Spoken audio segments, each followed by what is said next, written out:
দ্বিতীয়ার্ধে ম্যাচের ৪৮তম মিনিটে এক অলৌকিক মুহূর্ত, যা হয়তো বছরের সবচেয়ে বিস্ময়কর গোল হিসেবেই থেকে যাবে। রাকিবের পায়ে বল, মাঝমাঠের একটু সামনে, প্রতিপক্ষের কিছুটা চাপ থাকলেও রাকিব দারুণ ঠান্ডা মাথায় খেলাটা বুঝলেন। তিনি তাকিয়ে দেখলেন সামনে উঠে যাচ্ছেন সুহেল রানা। এক ঝলকে পাস বাড়ালেন সোজা সুহেল রানার পায়ে। সুহেল রানা বলটা ধরে কিছুটা এগিয়ে গেলেন, আর তারপর একটা দূরপল্লার ভয়ঙ্কর শট। প্রায় মাঝমাঠ থেকেই শট নিয়েছেন তিনি।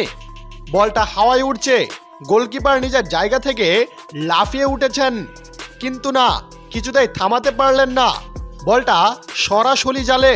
দর্শকরা উঠে দাঁড়ালেন, গ্যালারিতে গর্জন, কমেন্ট্রির মাইকে চিৎকার, হোয়াট এ গোল! এটা কোনো সাধারণ গোল নয়, এটা একটা শিল্পকর্ম। এটাকে স্টেপ পায়ে দিয়ে নয়, মন দিয়ে করা শট। সুহেল রানা যেন বলে দিলেন, আমি শুধু খেলতে আসিনি, ইতিহাস লিখতেও এসেছি।